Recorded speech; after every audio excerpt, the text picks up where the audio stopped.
있는 것이 최고의 행복입니다. 예수님을 잘 섬기는 것이 최고의 기쁨입니다. 정말 그렇습니까? 그런 삶이 되기를 원하고 그런 신앙 고백이 있기를 간절히 축복합니다.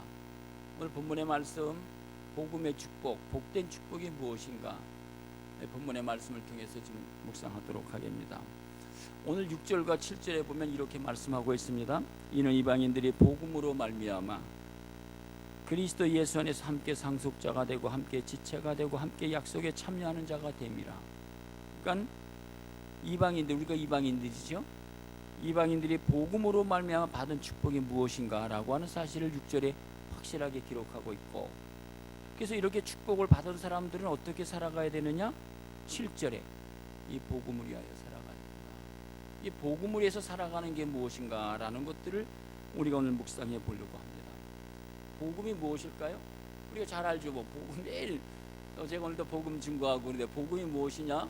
성경에 되면 복음에 대해서 확실하게 기록되고 있어요.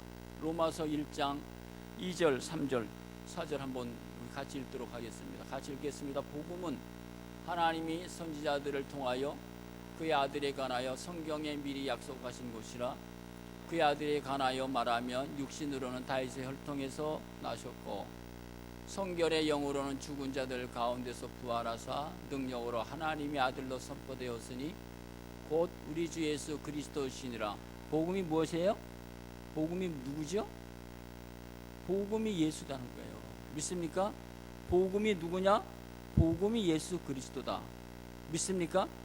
그 복음의 축복을 받고 복음의 능력을 체험하려면 복음이 무엇인지를 알아야 된다는데, 사도 바울이 복음은 바로 예수다 라고 이야기하고 있죠. 복음은 하나님이 선지자들을 통해 그 아들에 관하여, 아들이 누굽니까?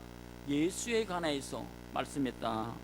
그러면서 그분이 죽은 자 가운데서 부활하사 능력으로 하나님의 아들로 선포되었으니 그건 예수 그리스도라. 믿습니까? 그럼 여보세요, 오늘 본문의 말씀이 복된 복음이다, 복된 축음이다. 그럼 예수를 통해서 우리가 축복받은 게 무엇이요? 여러분, 예수를 통해서 축복받은 삶을 여러분 뭐라고 고백하겠어요? 예수를 통해서 얻은 축복이 뭐예요? 구원이죠. 성경적으로 또 얘기합시다. 성경이 분명하게 기록되어 있으니까 골로새서 1장 13절에 보면 이렇게 말씀합니다. 똑같이 한번 같이 읽겠습니다. 같이. 그가 우리를 흑암의 권세에서 건져내사 그의 사랑의 아들로 어떻게 해요? 우리가 복음을, 예수를 통해서 우리가 축복받은 게 뭡니까? 흑암의 권세에서, 죄악에서, 죽음에서, 지옥 백성에서 우리를 건져내사 어떻게 해요? 그의 사랑의 아들의 나라로 옮기셨다. 믿습니까? 가장 큰 축복이 뭡니까? 예수를 통해서 우리가 지옥 백성에서 우리를 건져내서 너희들을 하나님의 백성으로 삼아 주셨어. 하늘나라로 천국을 너에게 주셨어. 라는 첫 번째 그 축복이요. 믿습니까? 여러분들이 축복이 무엇입니까? 여러분들의 신분과 여러분들의 모든 것들이 하늘의 백성이 된 줄 믿습니까? 이게 가장 큰 축복이에요. 이 축복을 모르면 세상 속에서 또 살아가는 거예요. 우리는 예수 그리스도를 내 구주로 믿고 영접해서 우리가 지옥 백성이 이제는 하늘의 백성이 된 거예요. 하늘의 소유가 된 것이에요. 그것을 이 골로새서는 흑암의 권세에서, 죄악에서, 어둠에서, 죽음에서 우리를 끌어내서 사랑의 하늘, 하늘의 나라로 천국 백성으로 옮겨주셨다. 할렐루야. 확신이 있으십니까? 여러분 천국 백성인 것을 믿습니까? 이걸 알아야 내가 정말 복음에 대해서 축복받았다, 너무 감사하다는 것을 느끼죠. 두 번째, 이렇게 말합니다. 14절에 보면 또 한 가지 읽겠습니다. 같이 읽겠습니다. 그의 아들 안에서 우리가 속량 곧 어떻게, 두 번째는 뭡니까? 예수 때문에 우리가 죄의 문제를 다 해결하셨다. 우리의 모든 인생의 죄의 문제들, 죄로 고민하죠. 괴롭죠. 힘들죠. 예수를 통해서 우리의 죄의 문제가 다 해결됐다. 이게 받은 축복이에요. 의인은 없다고, 다 죄인인데 예수 통해서 죄의 문제가 해결됐다. 이게 너희들이 받은 축복이라. 그 골로새서 우리들에게 말씀해 주고 있죠. 또 보세요. 15절에 보면 그는 보이지 아니하시는 하나님의 형상이요 모든 피조물보다 먼저 그가 누구냐? 하나님이야. 그분이 하나님인데 그가 예수가 되셔서 이 세상에 오신 것뿐이다. 16절에 만물이 그에게서 창조되되 하늘과 땅에 있는 보이는 것들과 보이지 않는 것들과 혹은 왕권들과 주권들이나 총재들이 다 권세들이 만물이 다 그로 말미암고 그를 위하여 창조됐고. 우리들이 살아가는 삶의 목적이 뭡니까? 주님을 위해서 살아가는 거다. 예수를 위해서 살아가는 거야. 믿습니까? 여러분들의 삶의 목적이 누구죠? 예수를 위해서 살아가는, 그를 위하여 창조됐고 그를 위하여 너희들이 살아가는 것이다. 그렇게 살아가는 삶이 복된 축복이야. 그걸 가리키고 있죠. 17절에 보면 또한 그가 만물보다 먼저 계시고 만물이 그 안에서 함께 있느리라 라고 말씀하시면서 18절에 그는 몸인 교회의 머리시라 그가 근본이시요 죽은 자들 가운데서 먼저 나신 이시니 이는 친히 만물의 으뜸이 되려 하심이라. 예수 그리스도가 교회의 머리 되신다. 우리에게 교회를 통해서 만물의 으뜸이 되게 하셨다. 예수가 으뜸이에요. 그래서 예수를 통해서 19절에 보면 예수께서는 모든 충만으로 예수 안에 거하게 하시고, 정말 예수를 정말 영접하고 하나님의 자녀가 되면 우리가 어디에? 예수 안에 거하는 거죠. 믿습니까? 예수 안에 거하고 예수의 기쁨과 예수의 은혜가 우리 속에 충만하게 거하는 것이다. 이게 우리가 받은 축복이잖아요. 예수를 통해서 얻어지는 충만함, 예수를 통해서 얻어지는 축복, 예수를 통해서 얻어지는 것이다. 20절에 보시면 그의 십자가의 피로, 그가 오셔서 우리의 죄의 문제를 해결하기 위해서 십자가에서 그를 통해서 화평을 이루사, 그래서 화평을 이루시고 만물 곧 땅에 있는 것들이나 하늘에 있는 것들이 그로 말미암아 자기와 화목하게 되었다. 그래서 우리가 예수 그리스도에서 주님과 화평을 이루고 화목한 삶을 살아갈 수 있게, 이게 너희들이 받은 축복이다. 우리가 이런 축복을 누리고 있어요. 이런 축복된 자녀인 줄 믿습니까? 성경은 분명하게 확신하게 얘기를 해요. 그러면서 오늘 본문의 말씀을 묵상하면 6절에 보면 뭐라고 말씀하고 있습니까? 6절에 이는 이방인들이, 우리 다 이방인들이잖아요, 그렇죠? 이방인들이 복음으로 말미암아 뭐가 됐지? 그리스도 예수 안에서 뭐가 됐다는 거죠? 상속자가 되었다. 믿습니까? 예수를 통해서 우리가 예수 그리스도를 내 구주로 믿고 영접한 하나님의 사람들은 예수의 뭐가 됐어요? 상속자가 돼요.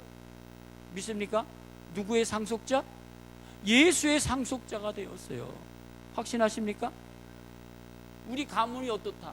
우리 양반 가문이다. 누구 대선이다? 세상의 가문이고, 나는 어떻게 됩니까? 예수를 정말 영접하고 예수를 받아들여 믿음으로 살아가는 사람들은 너희들은 예수의 상속자가 되었어. 축복입니까? 아닙니까? 축복이잖아요. 특권이잖아요. 특혜잖아요. 이런 너희들이 축복을 너희들이 알고 있느냐? 그건 사실이잖아요. 상속자라고 얘기할 때 첫 번째 우리가 생각나는 게 뭡니까? 하나님께서 아브라함을 부르시고, 아브라함아, 내가 너를 불렀다. 하늘의 모래처럼 땅의 모래처럼, 땅의 모래처럼 하늘의 별처럼 내가 너를 축복하겠다. 넌 갈대우를 떠나라. 그렇게 말씀하잖아요. 아브라함이 하나님 말씀에 순종해 떠나서 10년, 20년 지나는데도 하늘의 별처럼 땅의 모래, 자녀도 없고. 하나님 어떻게 하십니까? 창세기 15장에 보면 뭐라고 말하면 이렇게 말합니다. 아브라함이 내 주 여호와여, 내게 무엇을 내게 주시려나이까? 나는 자식이 없사오니 나의 상속자는 이 담메색 사람 엘리에셀. 나의 상속자는 엘리에셀입니까? 종입니까? 라고 묻죠. 하나님이 아니다. 14절에 보면 여호와의 말씀이 그에게 임하여 이르시되 그 사람이 내 상속자가 아니라 내 몸에서 날 자가 내 상속자가 되리라. 상속자가 너예요? 네 몸에서 태어날 종을 통해서 나는 게 아니다. 네 몸을 통해서 태어날 그 이삭이 상속자야. 그런데도 기다려야 되잖아요. 가리켜 있잖아요. 25년 동안을 기다리잖아요. 로마서 4장 13절에 보면 아브라함이나 그 후손에게 세상의 상속자라고 하신 것은 언약은 율법으로 말미암은 것이 아니요 오직 믿음의 의로 말미암은 것이니라. 우리가 하나님의 상속자가 되는 것, 예수의 상속자가 되는 것은 뭡니까? 믿음의 의로 되는 것이다. 믿음으로 하나님의 자녀가 되는 것이다. 디도서 한번 또 읽어볼까요? 디도서 3장 7절 같이 읽겠습니다. 시작.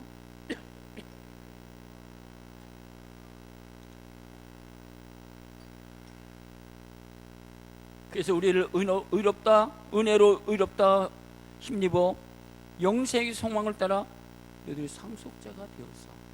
여러분 누구의 상속자예요? 예수의 상속자. 우리는 엄청난 특권을 받은 하나님의 사람인 것을 확실하게 가리키고 있죠. 보세요. 히브리서는 이 말씀을 조금 더 강하게 표현하고 있죠.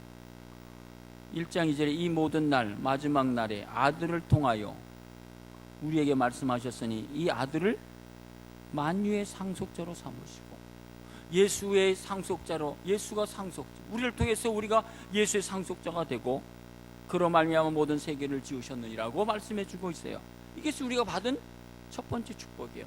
믿음으로 말미암아 얻은 축복이 뭡니까? 예수의 상속자가 되었어요. 믿습니까? 하나님의 자녀가 되었다는 거예요. 이것은 하나님의 예수의 상속자가 되었다는 거예요. 이런 의식이 있어야죠.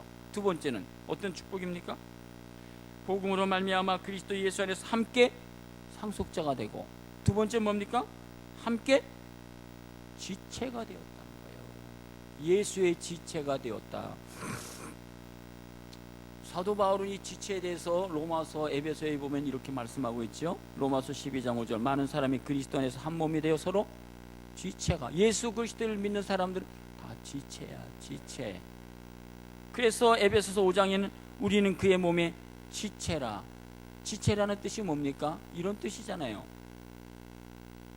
요한복음 15장에 보면 지체의식을 이렇게 이야기합니다. 나는 포도나무에 너희는 가지라. 그러니까 포도나무가, 가지가 어떻게 해요? 붙어 있어야죠. 떨어지면 이건 아니다, 이건 안 된다. 그가 내 안에 내가 그 안에 거하면 사람이 많이 열매를 맺나니 나를 떠나서는 너희가 내가 아무것도 할 수 없습니다. 지체가 뭡니까? 우리는 예수에 붙어 있는 사람들이다. 예수를 믿고 고백한 사람들, 예수에 붙어 있어서 너희들이 살아가는 삶 속에 예수 떠나면 너희들이 아무것도 할 수 없어. 이게 지체의식이라는 거죠. 교회도 교회 공동체 지체의식을 가지라는 게 그거죠. 나 혼자 사역한다, 그 믿음이 자랄 수가 없어요.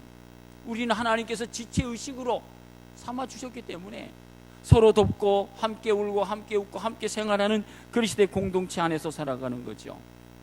또 한 가지 축복이 뭐죠? 믿음으로 말미암아 얻은 축복. 또 한 가지, 오늘 본문의 말씀 보세요. 6절을 잘 보세요. 성경에 보면, 성경에 얘기해.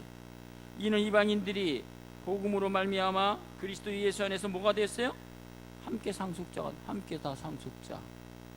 또 함께 지체가 되고, 세 번째 뭐예요? 함께 약속에 참여하는 자가 됨이라. 믿습니까? 세 번째 받은 축복이 뭡니까? 약속에 참여하는 자가 되었어요. 무슨 약속을 주셨죠? 하나님께서 우리에게, 여러분이 하나님께서 여러분에게 주신 약속이 무엇이에요? 성경에 보면 쫙 정확하게 기록되어 있잖아요. 요한복음 14장 2절에 보면, 이제 13장에 예수님께서 마지막에 내가 이제 십자가 지금 간다, 제자들에게 발을 씻겨주시고 6월절 성찬식을 하시면서, 14장에 내 마음에 근심하지 마라, 세상을 두려워하지 마라. 그러면서 14장 2절에 보니까 이렇게 말씀하셔. 내 아버지 집에 거할 것이 많도다. 그렇지 않으면 너에게 일렀으리라. 내가 너희를 위하여 거처를 예비. 거처가 뭐지요? 천국의 약속이잖아요. 하나님께서 우리에게, 상속자들에게, 우리에게 주신 세 번째 축복이 뭡니까? 천국의 약속이에요. 믿습니까? 천국이 여러분들 것입니까? 천국이 내 것입니까? 천국의 약속을 주셨다는 거예요. 천국이 안 보이면 어떻게 하죠? 아직까지도 상속자가 확실하지 못된 거예요. 두 번째, 우리에게 약속 주신, 함께 약속 받은 게 두 번째 뭡니까? 요한복음 3장 16절 하나님이 세상을 이처럼 사랑하사 독생자를 주셨으니 이는 그를 믿는 자마다 멸망치 않고 영생의 약속을 주셨어요. 믿습니까? 영생의 약속을 주셔, 영원히 사는 축복을 주셨잖아요. 5장 24절 내가 진실로 진실로 너에게 이르노니 내 말을 듣고도 나 보내시는 믿는 자는 영생을 얻었고 심판에 이르지 아니 사망에서 생명으로 옮겨졌다. 여러분, 너희들이 이런 축복을 받았는데 아느냐, 그런 거잖아요. 우리가 어떤 약속을 받았어요? 영생을 얻었어요. 우리 영원히 사는 하나님의 사람이요, 사망에서 생명으로 옮겨진 영원히 사는 너희들이 축복을 얻었는데 이 약속을 아느냐? 그런 말씀이잖아요. 그것만 받았을까요? 구원의 약속도 얻었잖아요. 구원의 약속. 뭐 구원이 성경의 구원에 관한 책이니까 대표적으로 이런 말씀이잖아요. 바울과 실라가 복음을 전하다가 옥에 갇혔어요. 묻는 사람들이 바깥에서 바울을 위해서 기도해요. 옥문이 열리고, 그러니까 간수가 너무 무서워서 자결하러 갈 때 이 바울이 이렇게 이야기를 하고 있죠. 이르되 주 예수를 믿으라. 그리하면 너와 내 집이 구원을 얻으리라. 우리에게 뭘 주셨어요? 예수를 믿으면 구원을 받는 구원의 약속을 주셨어요. 이게 우리에게 주신 축복이에요. 여러분, 무슨 약속을 주셨어요? 구원의 약속을 주셨어요. 이 구원의 약속은 갈라디아서 보면 이렇게 말씀하고 있잖아요. 갈라디아서 3장 6절 아브라함이 하나님을 믿음에 그것을 그에게 의로 정하셨다 함과 같으니라. 아브라함이 구원의 축복을 받은 게 뭐냐? 하나님을 믿었기 때문에. 그래서 9절에 보면 그러므로 믿음으로 말미암는 자는 믿음 있는 아브라함과 함께 복을 받느니라. 그리스도 예수 안에서 아브라함이 복이 이방인에게 미치게 하시고 또 너희로 하여금 믿음으로 말미암아 무슨 약속을 받았어요? 또 성령의 약속을 받았다. 믿습니까? 우리에게 주신 약속이 뭐지요? 함께 약속에 참여하는 자. 어떤 약속을 받았어요? 천국의 약속을 주셨잖아요. 영생의 약속을 주셨잖아요. 구원의 약속을 주셨어요. 또 뭐예요? 성령의 약속을 주셨어요. 성령께서 우리와 함께 하시는 거죠. 여러분들 믿습니까? 성경은 우리들에게 확실하게 이야기를 하는 거예요. 성령을 너에게 주셨다. 이런 약속을 소유하고 있느냐? 그런 말씀이죠. 이것들은 보세요. 또 보세요. 히브리서 9장 15절에 보면 영원한 기업의 약속을 얻게 하려셨다. 어떻게? 우리에겐 영원한 기업이 있잖아요. 믿습니까? 영원한 기업의 약속을 우리에게 주셨다고 말씀하고 있어요. 그렇기 때문에 히브리서 기자는 뭐라고 말하고 있죠? 이런 약속을 받은 우리들은 히브리서 10장 23절 또 36절 한번 같이 읽겠습니다. 약속하신 이는 믿으시니 우리가 믿는 도리의 소망을 움직이지 말고 굳게 잡아 너에게 인내가 필요하면 너희가 하나님의 뜻을 행한 후에 이런 약속을 받아야 된다. 믿습니까? 내가 너희들에게 이런 축복을 주셨는데 너희들이 이런 축복을 누리고 있느냐? 그러면서 너희들에게 움직이지 말라. 그렇게 움직이고 그렇게 신앙생활 하는 게 아니다. 인내가 필요하다. 믿음을 지켜야 된다. 끝까지 걸어가야 된다. 그런 말씀이잖아요. 그럼 보세요. 오늘 본문의 말씀 보면 믿음으로 말미암아 예수 안에서 상속자가 되고 지체가 되고 약속에 참여하는 이런 큰 축복을 받았다면 우리가 어떻게 살아가야 될까요? 사도 바울이 그것을 이야기하고 있죠. 7절 다시 한번 같이 읽겠습니다. 시작.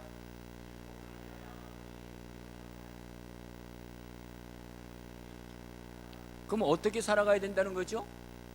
복음을 위해서 살아가야지. 너희들이 내가 이렇게 큰 축복을 너희들이 허락했으면 너희들이 복음을 위해서 살아가야지. 그런 말씀이잖아요. 복음을 위해서 살아가는 게 뭘죠? 사도 바울은 나는 이 복음을 위해서 하나님의 일꾼이 되었다라고 하는 거예요. 복음을 위해서 살아가는 목사가 되라고 하는 뜻이 아니잖아요. 우리의 삶 속에서 너희들이 정말 복음을 위해서 살아가느냐? 삶의 목적이, 삶에 진행되는 모든 삶의 복음의 흔적이 있느냐? 그런 말씀이잖아요. 복음을 위해서 살아가는 하나님의 일꾼이 뭡니까? 먼저 우리가 하나님의 일꾼이 되기 위해서는요, 사도 바울은 디모데에게 이렇게 이야기를 하고 있어요. 골로새서 아까 우리가 첫 번째 너희들이 세상의 흑암의 권세에서 하늘의 나라로 옮겨주셨다, 죄의 사함을 주셨다라고 이야기하면서 그 밑으로 쭉 내려가면 너희들이 세상을 살아갈 때 내가 정말 이렇게 일꾼이 돼 복음을 위해서 하나님의 일꾼이 되었으면 골로새서 1장 17절에 보면 이런 말씀이 있죠. 또 볼까요? 같이 읽겠습니다. 잠깐.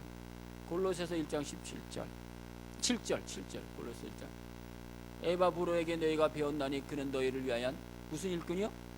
신실한 일꾼이 돼야지. 세상에서 신실한 1장에도 그렇게 또 4장에도 그렇게 있어요. 그리스도의 신실한 일꾼이 된다. 그리고 보세요.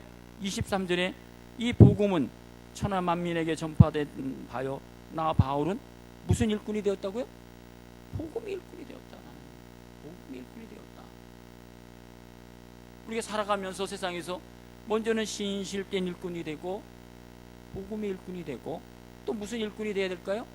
25절에 보면 또 이렇게 말하고 있죠. 같이 읽겠습니다. 25절 시작.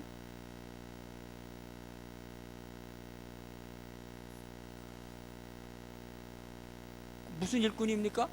나는 교회 일꾼이 되었다. 교회가 뭡니까? 그리스도의 몸이기 때문에. 그러니까 여러분, 이게 신앙의 법칙이에요. 내가 교회에 들어와서 헌신하고 수고하고 노력하지 않고 주님의 일꾼이 될 수가 없어요. 성가대로 섬기는 거 교회 일꾼이잖아요. 교사로 이런 거 다 일꾼이에요. 그래서 로마서 13장 6절에 보면 그들이 하나님의 일꾼이 되어, 사도 바울은 뭡니까? 하나님의 일꾼. 또 15장 16절에 보면 이 은혜는 곧 나로 이방인을 위해 그리스도 예수의 일꾼. 4장에는 우리를 그리스도의 일꾼, 새 언약의 일꾼. 그러니까 이게 무슨 말이죠? 나는 사람의 일꾼이 아니라 하나님의 일꾼이라는 거예요. 우리가 교회를 섬길 때 사람을 의식해서 사람에 따라 하는 게 아니라 내가 교회를 섬기는 하나하나가 누구 일꾼이에요? 나는 예수의 일꾼이라고, 그리스도 일꾼이라고, 이런 의식, 자부심, 그런 확신을 가지고 하나님 앞에 헌신하는 거다. 사도 바울이 그걸 가리키고 있어요. 여러분, 누구의 일꾼입니까? 내가 집사가 되고 안수 집사가 되고 권사가 되어서 누구 일꾼입니까? 예수의 일꾼이고 하나님의 일꾼이라는 거예요. 이걸 잊으면 어떻게 됩니까? 사람의 일꾼처럼 살아가는 거예요. 사람의 일꾼이 되면 힘든 거예요. 그렇죠? 사람의 눈치 봐야 되고 뭘 해야 되고. 사도 바울은 어떤 의식이 있어요? 나는 하나님의 일꾼이야. 나는 예수의 일꾼이야. 네? 나는 그리스도의 일꾼이다 라고 고백하고 있어요. 그럼 보세요. 조금 더 구체적으로 한번 들어가 보세요. 내가 복음의 일꾼이면 복음의 일꾼으로서 무엇을 해야죠? 복음의 증인이 돼야 되잖아요. 그렇죠? 복음의 증인. 마가복음 16장 15절 너희는 온천에 다니며 만민에게 복음을 전파하라. 디모데에게 너는 말씀을 전파하라. 때를 얻든지 못 얻든지 항상 힘쓰라. 또 로마서 13장 8절에 모든 성도 중에 지극히 작은 자보다 더 작은 내게 이 은혜를 주신 것은 측량할 수 없는 그리스도의 풍성함을 이방인에게 전하게 하시고.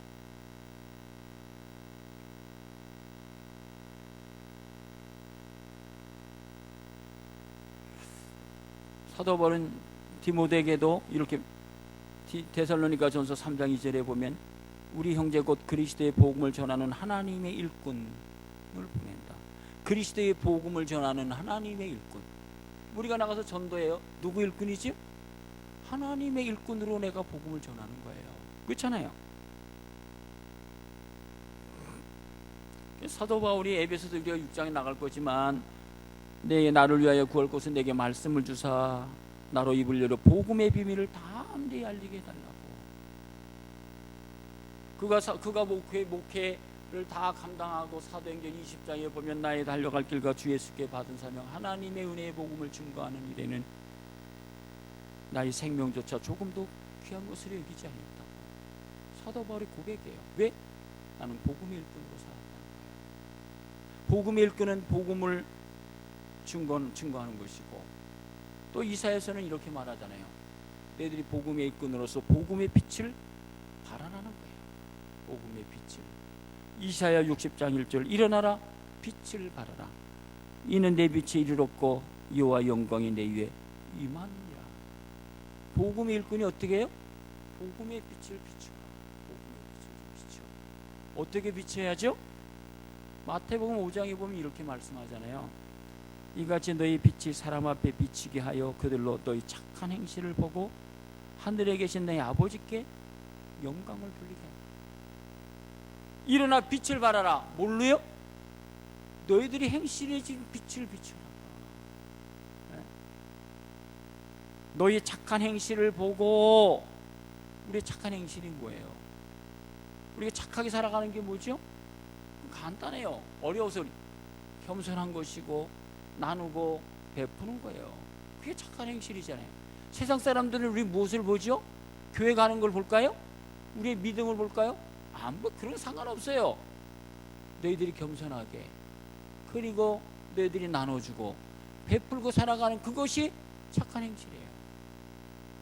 우리가 선교하고 구제하는 것들 다 뭐죠? 딱 그런 거 아니겠어요?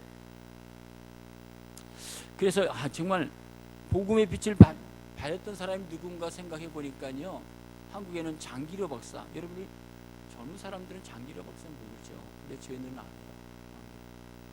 이북에서 계셨다가 이북에서 의사로서 섬기다가 145도 대 내려가고 아내를 놔두고 와서 5명인가 6명 아들을 자녀를 놔두고 아들과 함께 와서 부산에 내려와서 부산에 와서 병원 차리면서, 그러면서 그 장기려 박사를 통해서 우리나라 지금 의료보험 그게 시작된 거였어요. 모든 사람들, 가난한 사람들에게 나눠주고 베풀 섬기고 치료했던 그 장기려 박사, 정말 귀한 거예요. 한국의 슈바이처 너무너무 귀한 거예요. 장기려 박사님 누님이 장기실 전도사님이었어요. 장기실 전도사님이 저희들이 우리 서울에 살았을 때 우리 어머니 친구 같이 돼 있어요. 흑산도를 복음화 시켰어요. 여러분 신한도 가면은요, 장기실 전도사님이 일생이 쫙 기록되어 있어요. 장기실 전도사님 흑산도에 들어가셔갖고 그때 얼마입니까? 저희 집에 정말 자주 오셨는데 장기실 전도사님이 멸치 가지고 올라오셔갖고 그러니까 파시는 거예요. 그 섬 타고 배 타고 막 8시간씩 간다고 그랬어요. 장기실 전도사님, 장기려 박사님, 정말 일어날 빛을 발했던 사람들이에요. 흑산도에 가면요, 흑산도에 섬들이 얼마나 많아요. 그 섬들을 다 장기실 전도사님이 복음화 시켰어요. 너무너무 귀한 빛이에요. 우리가 지난주 우리가 영상 보았던 이희돈 장로님, 복음에 선한 영향력을 끼치잖아요. 내 주어진 직장과 일터 속에서 선한 영향을 끼치고, 또 여러분이 세계 최대의 부자였던 록펠러 이분, 젊었을 때 너무 부자해서 했다가 그가 일찍 질병으로 인해서 죽게 되었을 때 의사 선생님이 죽음을 준비하라고 깜짝 놀라서 예수를 믿는다고 하면서 하나 섬김도 없고 나눔도 없고 깜짝 정신 차려서 그때서야 이제 하나님 위해서 정말 복음을 위해서 빛을 발해야 되겠다 그 생각하면서 그의 많은 돈 가지고 생전에 교회를 4,928개를 세웠고, 이게 형용이 되겠어요? 한 개 교회 세우기도 어렵잖아요. 4,928개, 종합대학을 24개, 수많은 복지센터, 기부, 이런 것들이 그를 통해서 장학재단을 세워서요, 그를 통해서 노벨상 수상자가 60명이나 나왔어요. 60명. 우리나라가 한 사람 노벨상 하나 여러분들이 이게 받기 위해서 얼마를 투자해야 될까요? 우리는 한 사람도 없잖아요. 대단한 거죠. 이 왜 그럴까요? 이런 일들을 우리가 왜 이렇게 빛을 발해야 되죠? 다른 거 없어요. 마지막 하나 결론은 요한복음 12장 11절에 보면 이런 말씀이 있어요. 한번 같이 읽어보겠습니다. 같이 읽겠습니다. 시작. 뭐예요? 우리가 왜 선하게 살고 선한 영향을 끼치고 빛을 발하죠? 나사로 때문에 예수를 믿는 사람들이 많아지기 위해서, 구원받는 사람들이 많아지기 위해서. 결론은 그거예요.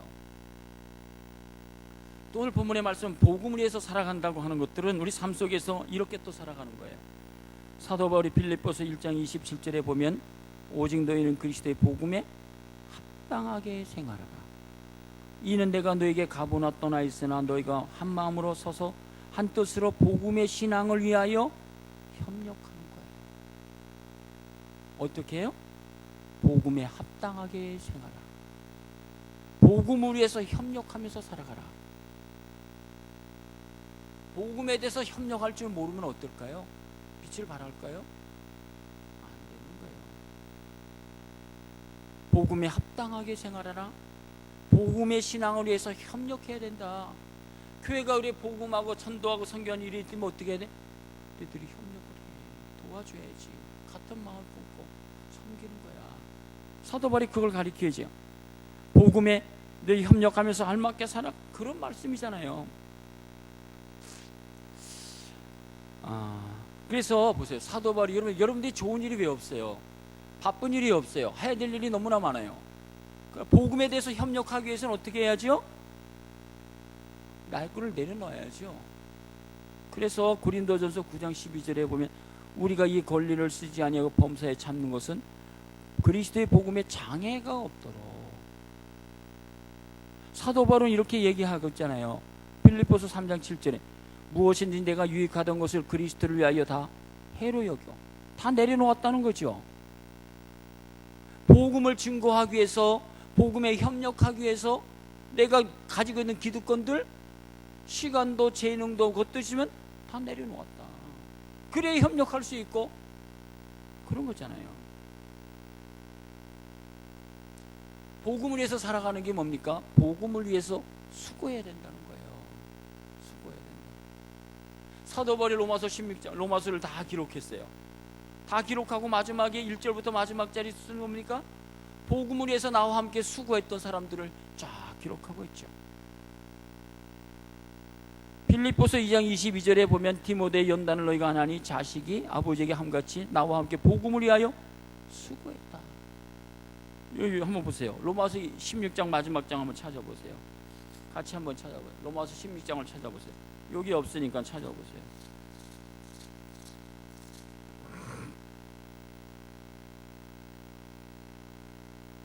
로마서 16장에 보면 이렇게 말씀하고 있잖아요. 1절에 보면 1절 2절 한번 같이 읽을까요? 내가 갱그리아 교회 일꾼으로 있는 우리 자매 베베를 너에게 춘천하노니 너희는 주 안에서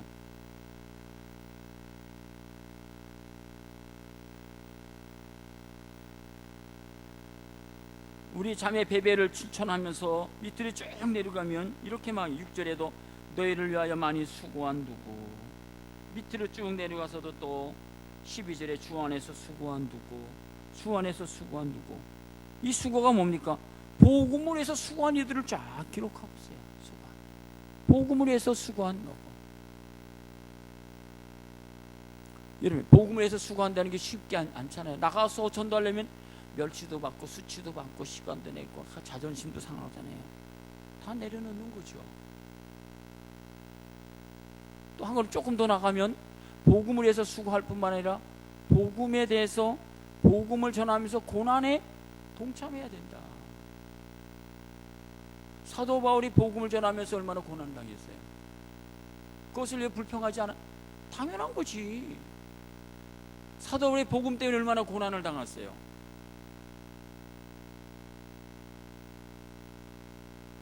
사십에 가난해도 뭐하던 바울이 복음 때문에 고난 당하는 말할 수 없어요.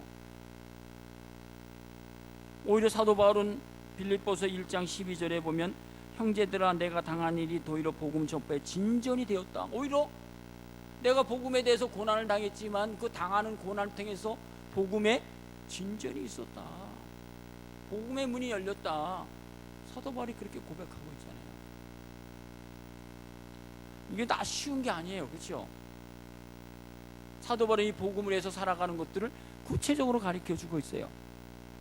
고린도후서 6장 4절에 보면 모든 일에 하나님 일꾼으로 자천하여 난 낮아졌다는 거예요. 많이 견디는 것과 환난과 궁극과 고난 하겠다 하는 말씀이죠. 여러분, 그리스도인에서 최고의 영광이 뭘까요? 이런 거 아니겠어요? 여러분, 하나님의 사람으로서 정말 영광이 뭘까요? 이런 거예요. 뭐냐면요, 고린도전서 4장 15절 한번 읽어보겠습니다. 같이 읽겠습니다. 시작.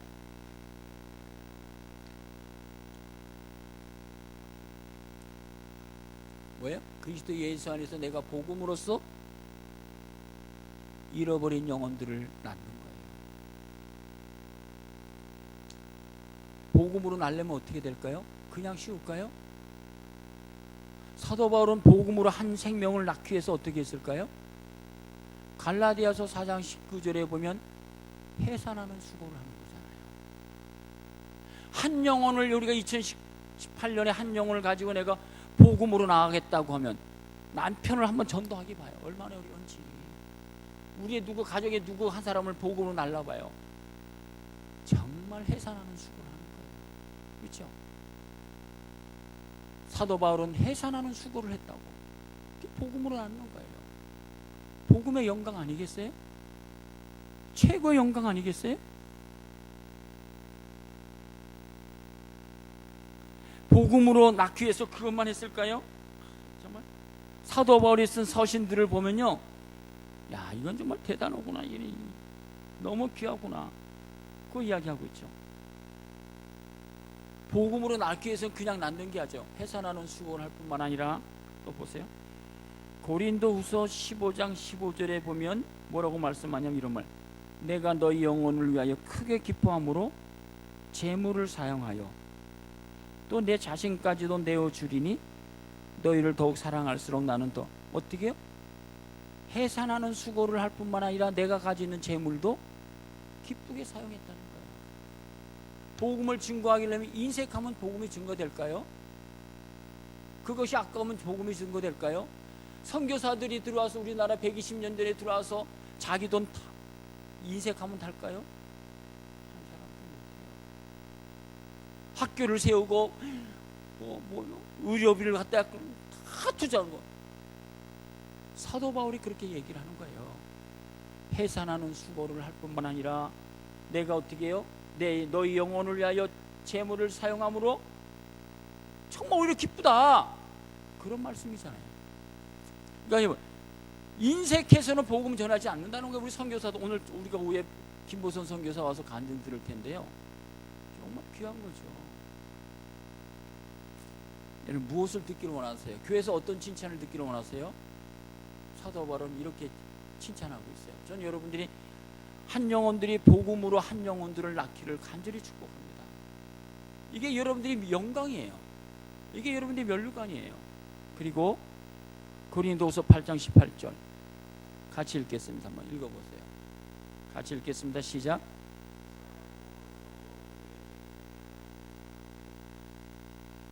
이 사람은 복음으로써 교회에서 무엇을 받아요? 칭찬. 무엇으로 칭찬을 받아야죠? 복음으로써 칭찬을 받는 거예요. 이게 정상적인 그리스도인들이에요.